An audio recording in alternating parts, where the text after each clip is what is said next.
அதுதான் மேம் மிகப்பெரிய கேள்வியாவும் இருக்கு. அவங்க என்னன்னா, எனக்கு தெரியும் அப்படின்னு சொல்றாங்களே தவிர, அது எப்படி தெரியும் அப்படின்ற மேட்டர அவங்களும் வந்து சரியா ஒரு டீட்டெயிலிங் குடுக்கல. இல்லங்க. நான் வந்து அ நானும் பேர் சொல்லக்கூடாதுன்னு நெனைக்கிறேன். ரொம்ப இம்ப்ரெஸ் ஆயி அ ஒரு 2 பேரோடது பாப்பேன். ரொம்ப அவங்க இன்டர்வியூஸ் எல்லாம்.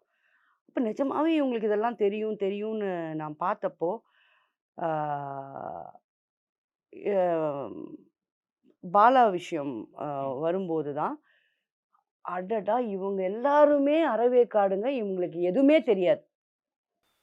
அப்படின்றத நான் கன்க்ளூட் பண்ணேன். இன்ஃபாக்ட் இது 2 நாள் முன்னாடிலருந்து தான் நானும் இவங்க சேனல்ஸ, இவங்க வீடியோஸ பார்க்கக்கூடாது. ரைட், ஒருத்தர் வயசானவர் கூட இருக்கிறாரு. ரைட், அவரு சொல்றதெல்லாம் மேபி இருக்கலாம்னு எனக்கு ஒரு நம்பிக்கை இருந்துச்சு. ஏன்னா, அவர் அந்த காலத்துல நான் பொறக்கறதுக்கு முன்னாடி கதை பேசிட்டு இருக்காரு. ரைட். பட் அவரு அத பேசுறாரு. கரண்ட் கதை உங்க வயசுக்கு என்ன புரிதல் இருக்கு? என்ன பார்க்குறீங்க?